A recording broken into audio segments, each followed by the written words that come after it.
কোটা সংস্কারে সরকার নীতিগতভাবে একমত জানিয়েছেন আইনমন্ত্রী আনিসুল হক। দুপুরে ব্রিফিংয়ে তিনি বলেন, শিক্ষার্থীদের প্রস্তাবের প্রেক্ষিতে আইনমন্ত্রী এবং শিক্ষামন্ত্রী তাদের সাথে বসবেন। শিক্ষার্থীরা যখনই বৈঠক করতে রাজি হবেন তখনই বসা হবে।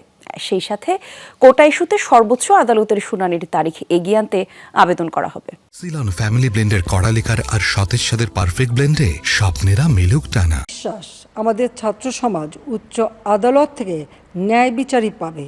বুধবার রাতে জাতির উদ্দেশ্যে দেয়া প্রধানমন্ত্রীর ভাষণের পর কোটা সংস্কারের দাবিতে আন্দোলনরত শিক্ষার্থীরা বিবৃতি দেয়। তারা সরকারের সঙ্গে আলোচনায় বসতে চায়। এর মধ্যেই চলছে দেশব্যাপী তাদের কমপ্লিট শাটডাউন কর্মসূচি। উদ্ভূত পরিস্থিতি নিয়ে দুপুরে গণভবনে আইনমন্ত্রী, শিক্ষামন্ত্রী সহ সরকারের ঊর্ধ্বতনদের সাথে বৈঠক করেন প্রধানমন্ত্রী শেখ হাসিনা। আন্দোলনরত শিক্ষার্থীদের দাবির প্রেক্ষিতে তাদের সঙ্গে বৈঠকে বসতে নির্দেশ দেন আইন ও শিক্ষামন্ত্রীকে। একই সাথে কোটা সংস্কার নিয়ে সর্বোচ্চ আদালতের শুনানির তারিখ সামনে এগিয়ে আনতেও নির্দেশনা দেন প্রধানমন্ত্রী। মাননীয় প্রধানমন্ত্রী তাদের সাথে আলোচনা করার জন্য আমাকে আইনমন্ত্রীকে এবং শিক্ষামন্ত্রী জনাব মহিবুল হাসান চৌধুরী এমপি তাকে দায়িত্ব দিয়েছেন। আমরা তাদের সাথে বসবো এবং আমরা এটাও বলতে চাই যে তারা যখনই বসতে রাজি হবে, এটা যদি আজকে হয় আজকেই আমরা বসতে রাজি আছি।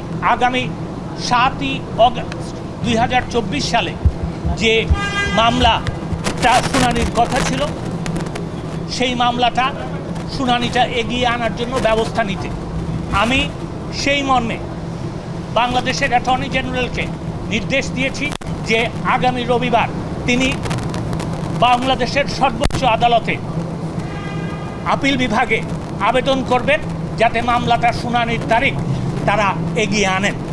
শিক্ষার্থীদের আন্দোলনের সময় যে সংঘর্ষ ও হতাহতের ঘটনা ঘটেছে তা নিয়ে বিচার বিভাগীয় তদন্ত কমিটি গঠনেও ব্যবস্থা নিতে আইনমন্ত্রীকে নির্দেশনা দেন শেখ হাসিনা। একজন বিজ্ঞ বিচারপতি, হাইকোর্ট বিভাগের বিচারপতি জনাব খন্দকার দিলুরুজ্জামানের কে এই কমিটির জুডিশিয়াল বিচার বিভাগীয় তদন্তের দায়িত্ব দেওয়ার জন্য কমিটি তৈরি করেছি। এই প্রস্তাব মাননীয় প্রধান বিচারপতির কাছে যাবে।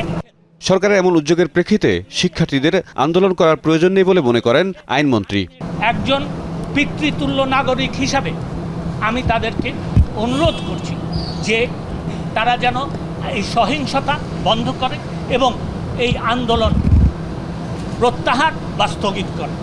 আইনমন্ত্রী জানান, কোটা সংস্কারে সরকার নীতিগতভাবে একমত, কিন্তু এ নিয়ে সিদ্ধান্ত দেবে সর্বোচ্চ আদালত। যে আমরা যেহেতু সংস্কারের পক্ষে। তাওহিদ মিথুন, যমুনা নিউজ, ঢাকা।